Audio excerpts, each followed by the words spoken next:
प्रिय विद्यार्थियों, आज मैं आपको ईडीपीसी कोर्स के तहत एक जो उद्यमी होता है उसकी सोशल रिस्पॉन्सिबिलिटीज़ क्या होती हैं उसके बारे में जानकारी दूंगा। उसमें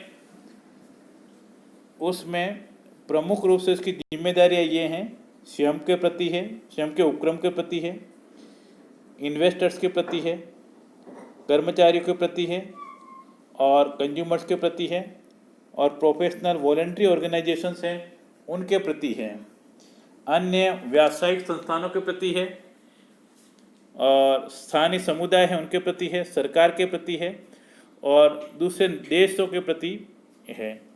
जो स्वयं के उपक्रम के प्रति दायित्व हैं उसमें प्रमुख रूप से ये आता है कि जो व्यवसाय है उसको न्यूनतम लागत पर उसका कुशलतापूर्वक संचालन करना है, लाभ अर्जन के अवसरों में वृद्धि करना है, नए उत्पाद हैं, नए किस्म हैं, डिज़ाइन हैं, उनको काम में लेना है या निर्माण करना है, नई मांग है, बाजार है, नवीन तकनीक है, नए यंत्र हैं, उनको अपने व्यवसाय में स्थान देना है और प्रबंधन प्रणाली व संगठन ढांचे में नए नए सुधार करना है, जोखिम प्रबंधन की व्यवस्था करना है, नवप्रवर्तन के विभिन्न कार्य करना है, औद्योगिक अनुसंधान को प्रेरित करना है, उत्पादन प्रक्रियाओं को में नए नए सुधार करना है, उपक्रम के विकास एवं विस्तार की नवीन परियोजना संचालित करना है और उनमें विविधता लाना है। ये प्रमुख उत्तरदायित्व एक उपक्रम के प्रति होते हैं। दूसरा है विनियोक्ताओं के प्रति, यानी कि इन्वेस्टर्स के प्रति क्या क्या होते हैं? धन और पूंजी की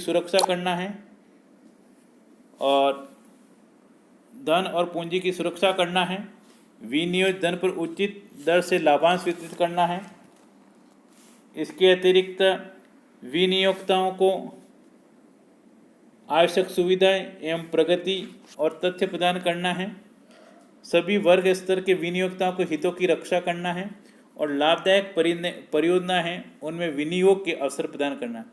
उसके बाद जो कर्मचारी काम करते हैं उनके प्रति भी उसकी जिम्मेदारी है, उसमें आवश्यकतानुसार वेतन प्रदान करना है और इंसेंटिव प्रदान करने हैं, उसको उनकी सेवा सुरक्षा की गारंटी देना है, स्वास्थ्यप्रद वातावरण अपने उद्यम में तैयार करना है और उनके लिए सामाजिक सुरक्षा श्रम कल्याण की जो सुविधाएं उपलब्ध करवाना है, प्रबंध के कार्य और लाभों में हिस्सा प्रदान करना है, उनके लिए सेवा शर्त हैं उनको सुनिश्चित करना है और जो कर्मचारियों संघ हैं उनको मान्यता प्रदान करना है और समय समय पर जो हमारे प्रबंधन के हैं या सुपरवाइजर कैडर के हैं उन सभी को पदोन्नति के अवसर प्रदान करना है। फिर एक जिम्मेदारी उसकी सामाजिक जिम्मेदारी ये भी होती है स्वैच्छिक संस्थानों के प्रति दायित्व, जिसमें प्रमुख रूप से चैम्बर ऑफ कॉमर्स आता है और व्यापारिक परिषद आती हैं, श्रम संघ आते हैं, वाणिज्य प्रबंध संघ आते हैं, लेखाकार और भी कई संघ हो सकते हैं। उसमें प्रमुख रूप से उनकी सदस्यता ग्रहण है, सभाओं में भाग लेना, आर्थिक सहयोग प्रदान करना, पत्र पत्रिकाओं में अंशदान देना और इन जो सामग्री आती है प्रिंटेड सामग्री उनका अध्ययन करना, उनका सुझाव देना और जो प्रशिक्षण से प्राप्त युवा हैं उनको रोजगार प्रदान करना है और रिसर्च में भी अपना योगदान प्रदान करना है। इसके अतिरिक्त उपभोक्ताओं के प्रति भी दायित्व है उसका। तो उपभोक्ता के प्रति में क्या आता है कि जो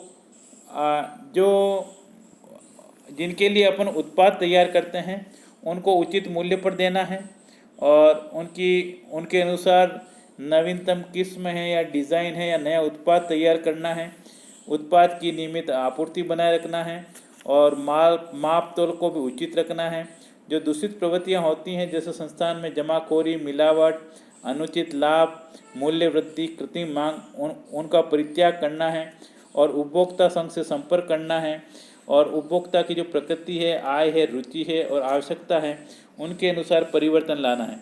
अन्य व्यावसायिक संस्थानों के प्रति दायित्व में क्या आता है कि जो दूसरी संस्थान हैं या दूसरे उद्यम हैं उनके प्रति अनुचित प्रतिस्पर्धा न करना है, उनको भड़काने वाले, तोड़ने वाले प्रयास नहीं करना है जो ग्राहक हैं उनके। फिर है व्यावसायिक संयोग स्थापित नहीं करना चाहिए और कृत्रिम सौदा नहीं करना चाहिए। जो दूसरी फर्म हैं उनकी गोपनीयता को भी भंग नहीं करना है।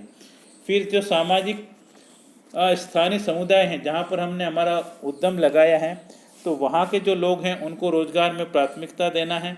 और फिर उनके लिए कल्याणकारी कार्य योजना है, जैसे धर्मशाला है, अस्पताल है, या फिर कोई बस स्टैंड पे कार्य करवाना है इत्यादि हैं। जो राष्ट्रीय कार्यक्रम हैं जैसे अल्प बचत के, परिवार कल्याण के, साहस विकास के, लघु उद्योग विकास के, युवाओं के विकास के, उनमें भी अपना सहयोग प्रदान करना है। और स्थानीय साधन हैं उनका उपयोग करके नए उद्योग स्थापित करना है। समय समय पर आर्थिक सर्वेक्षण करना है और प्रकृति के सौंदर्य की रक्षा करना है। जो स्थानीय युवा उद्यमी हैं उनको भी अवसर प्रदान करना है और प्राकृतिक विपत्तियों में भी उनकी सहायता करना है। इसके अतिरिक्त जो सरकार के प्रति दायित्व हैं उसमें सरकार में जो टैक्स लगते हैं उन टैक्स का, चुंगी का ईमानदारी से भुगतान करना है। सरकार के जो नियम हैं, नीति हैं, कानून हैं उनका पालन करना है और अपने निजी स्वार्थ के लिए किसी प्रकार की रिश्वत नहीं देना है और सरकारी कार्य प्रणाली तंत्र को दूषित नहीं करना है। संवैधानिक प्रावधानों को पालन करना है और लाइसेंस है उसको प्राप्त करना, उनका समय पर रिन्यूअल कराना और आर्थिक समृद्धि के लिए प्रयास करना है। और जो उद्यमिता विकास के कार्यक्रम हैं उनमें अपना सहयोग प्रदान करना है। अगर कोई बड़ी इंडस्ट्रीज़ है, बड़ा उद्यमी है, तो उसको अपने मित्र राष्ट्रों के व्यवसायों को में भी सहयोग प्रदान करना है। और अविकसित राष्ट्र में जो उद्योग हैं उनमें भी उद्योग की स्थापना में अपना सहयोग प्रदान करना है। विदेशी उद्यमियों के साथ स्वस्थ प्रतिस्पर्धा को बनाए रखना है। नवीन तकनीकी ज्ञान है उसका आदान प्रदान करना है। विश्व व्यापार बढ़ाने में यथासंभव सहयोग प्रदान करना है और जो बहुराष्ट्रीय निगम हैं उनके क्रियाकलापों में भागीदारी बनना है। व्यावसायिक सौदों में नैतिकता है और विदेशी आचार संहिता का पालन करना है और अंतर्राष्ट्रीय स्तर पर उद्यमता विकास के प्रयास करना। ये संक्षिप्त में आपको बताया और इसको आप और अपने स्तर पर